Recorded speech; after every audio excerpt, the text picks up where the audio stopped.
Oh, good morning again, YouTube. Except in my case, it's late afternoon.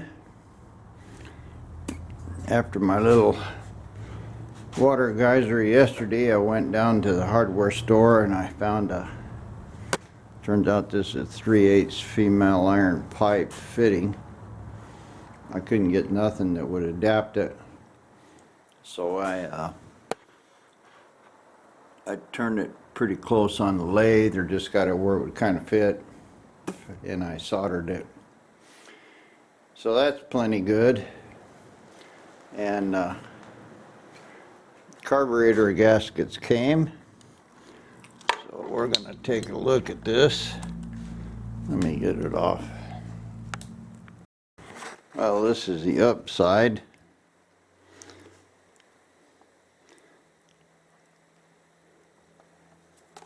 And here's the back. That gives you a better idea. So it was pretty obviously leaking right here, where I'd cut it too small. And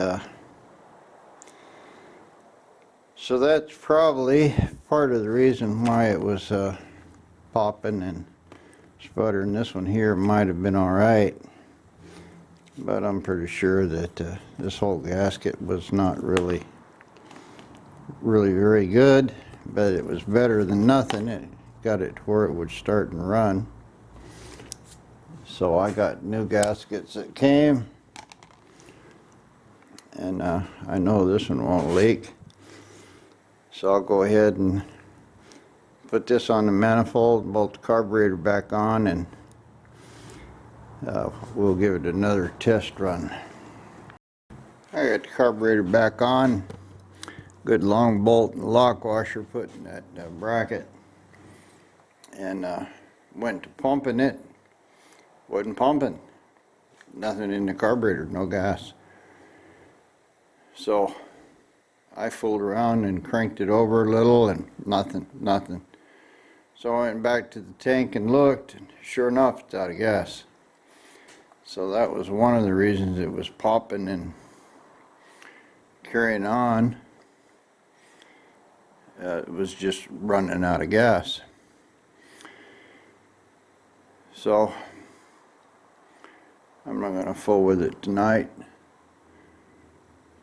I coughed all night long from breathing all this smoke yesterday. So I'm going to just go ahead and let it be. At least I got my temperature gauge in, and I got the carburetor gasket on good. So I don't think that's going to give me any more issues. And I can go ahead and try to set these idle screws. I'll probably put a timing light on it and set the timing. I've got it set real close. It's just barely kicking back on the starter, so that's usually pretty close. I did take a bolt out of here. You can't really see it, but it's a drain plug, and I drained all the water out of it. I just realized that, you know, it's going to freeze here. I can't leave this thing with no antifreeze in it, and I'm not going to put antifreeze in it when it's still going to be maybe overheating, and I got to replace, you know, hoses, and I just want to keep water in it.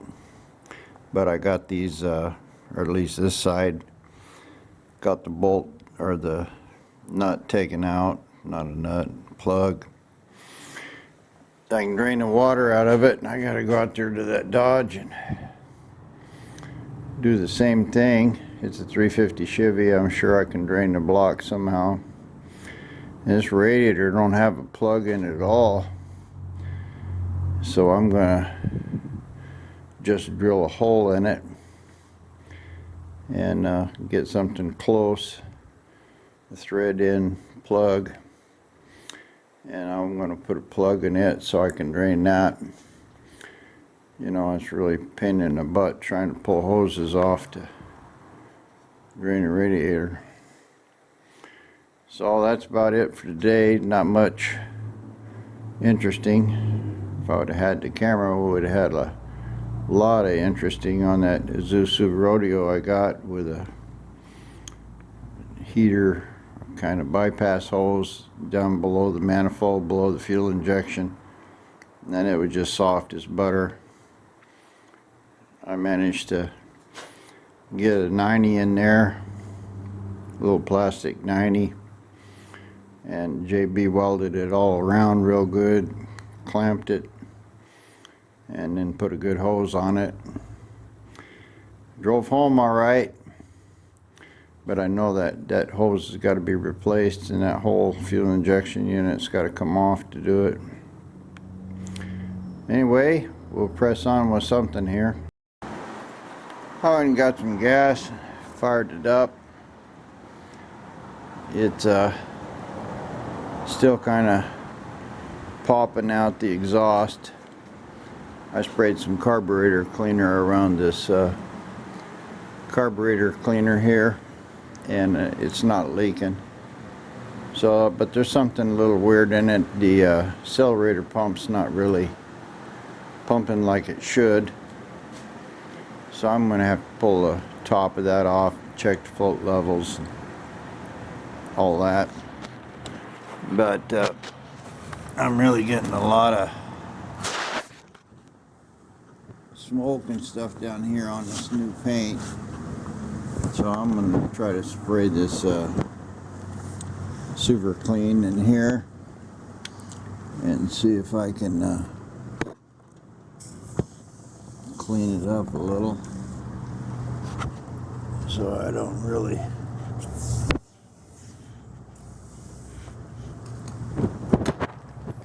want to run it much more.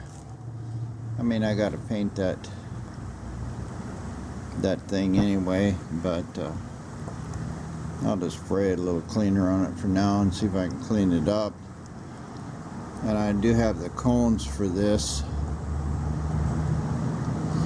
and I can put the cones on and turn that exhaust away from the motor if I want to run it some more. But really, it's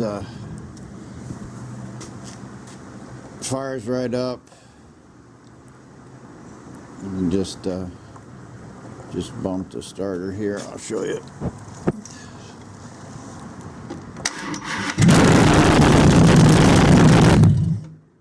Right up. Kind of blew some of my super clean off. But anyway, this is degreaser. I don't know if it's gonna de-smoke it,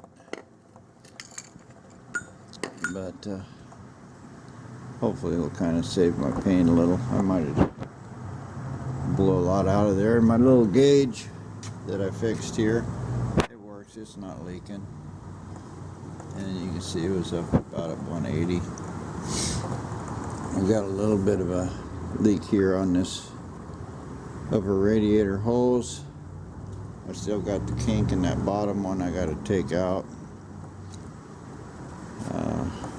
I'll try cutting a little bit off. I hate to get it up into that spring area, but maybe that's what I'm going to have to do.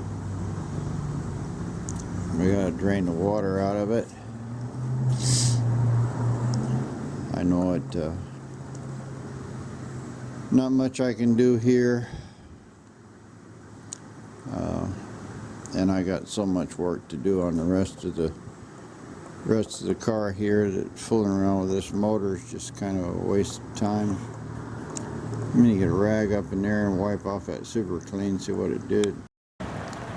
Well, it actually worked pretty good. Cleaned it off. Really wasn't too bad, just exhaust smoke. But if I run it much longer, it's going to start burning into the paint. Anyway, I need to put some kind of at least header pipes or something on that before I run it much more. Press on. Well, I'm moving on with more of what I know I need to do. got the charger whirler hooked up here.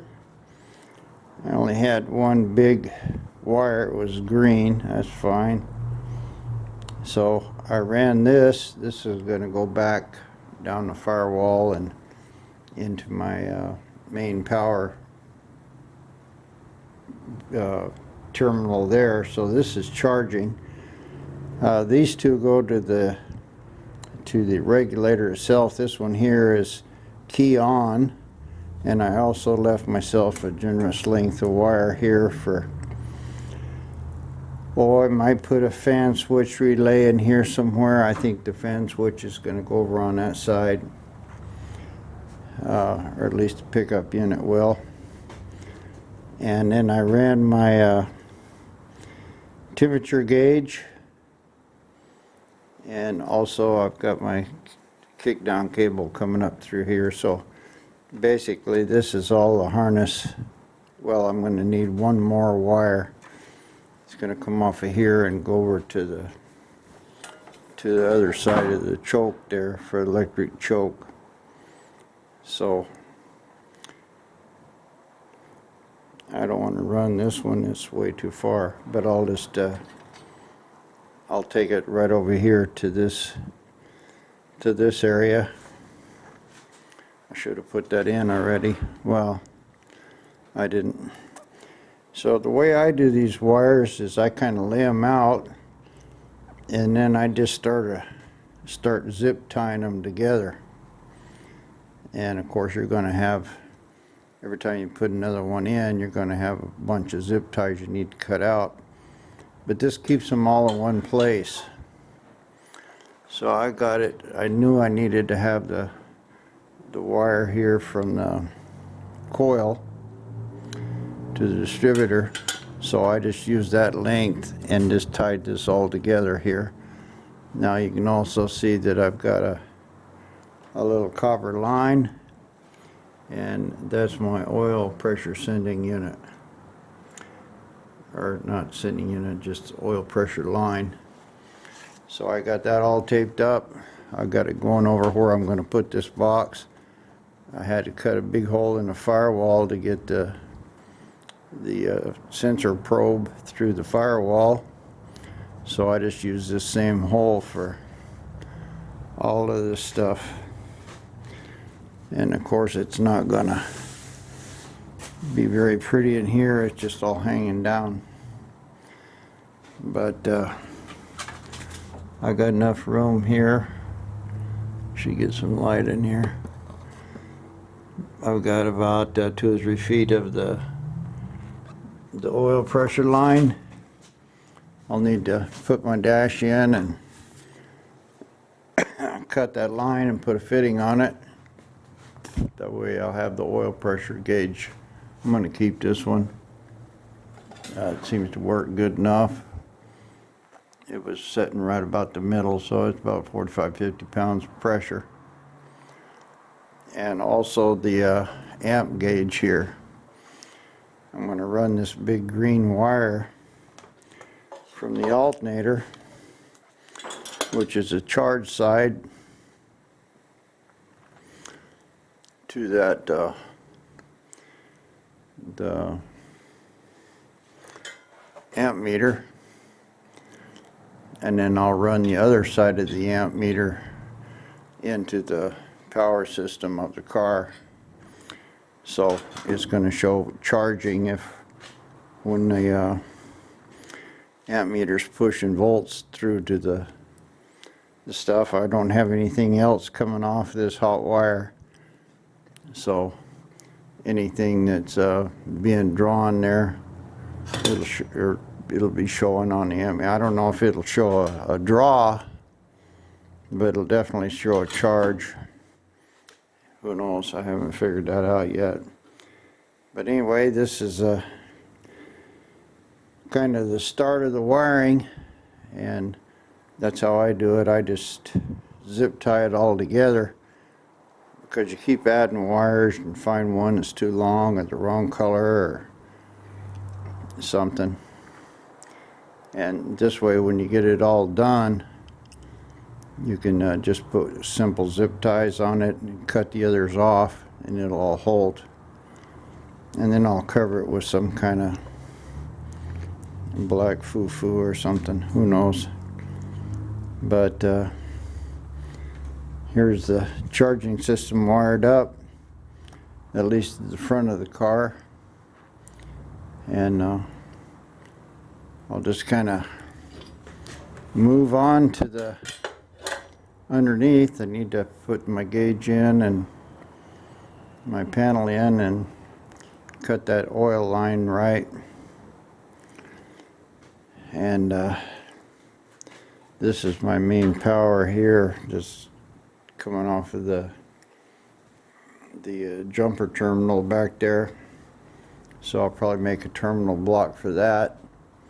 And I have to mount this fuse blocks here.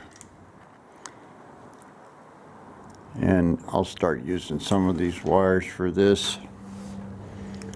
I think the fan, it's got a fan relay built into that. So I may not need this hot wire up here, but I can, if I don't need it, I'll cut it off. But kind of trying to plan ahead, and I'm going to put that box in here somewhere where I can get to it and see it. I don't know how much room I'm going to have in there. I wanted to put it over on the other side, but it looks like my wires are going to come through this side, so driver's side it is. Anyway, pressing along. Wiring always takes time, but again, I know exactly what I need, and I just wire one component at a time, check it, and make sure that I solder everything. I always twist wires together. I didn't show you, I show you some soldering, but I twist them together and solder them, and I cover them with heat shrink. You don't pull them apart, but you don't get a bad joint either, and it's so frustrating when you got a harness like this and you can't find out what it is, and you didn't have that many colors to start with, and you forgot what color was what.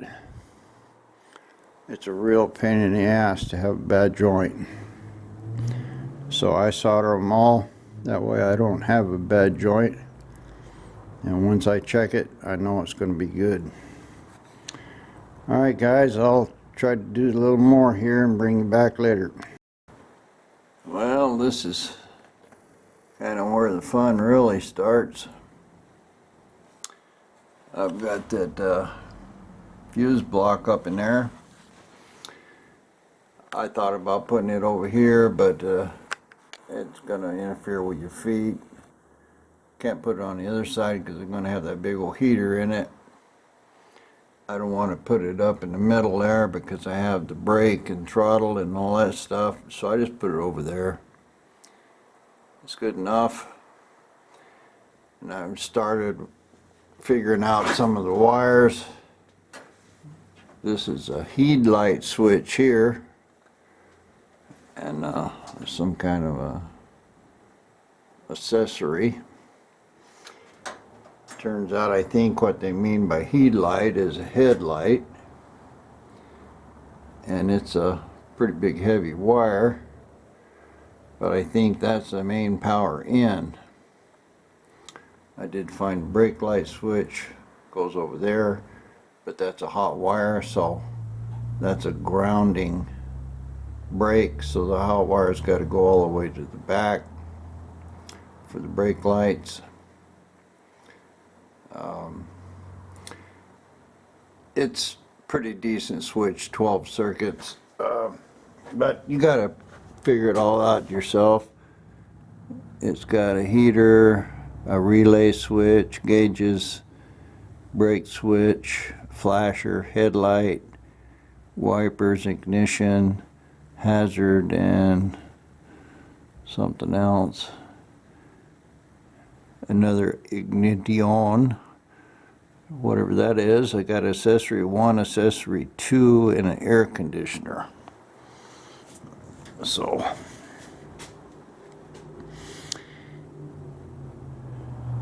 and of course they're all kind of marked at. You know, the Chinese don't spell too good. They go by the shape of the characters. I have no idea the difference between an E and an A, I guess. Anyway, I'll get that figured out. I guess the first thing would be to get power to it, hook up my charging system the way I want to hook it. That's why I started. And just stretch my wires. I didn't really have enough colored wires, but I got enough now to, you know, it's not enough to finish the thing. I'm only going back here to the back of the car, but a lot of those wires won't be needed. I only need one or two. Well, two really back here: brake light, tail light, maybe reverse. I might need 3 wires back here, 4 with the gauge, but I'll run that all here on the frame, and I'll try to wire up my dash here with what I can figure out. It's going to take a while. It's kind of slow, painstaking work. Looks like a rat nest, but the more you get done, the less rat nest it looks. And I still need to paint all that firewall and stuff in there, but at least I got it where I'm not going to be drilling holes into paint. And this one turned out pretty good. It's coming out right here by the coil, so that's not bad at all. And regulator is going to be good here. It'll stay cool. So that's the basic location of my components. And now I'll just try to run some wires. I need to get a roll of brown wire, and I think I've got red, green, and yellow. Probably need a brown and a blue roll. Anyway, this is the next step in the saga, laying out the wires and then start routing them.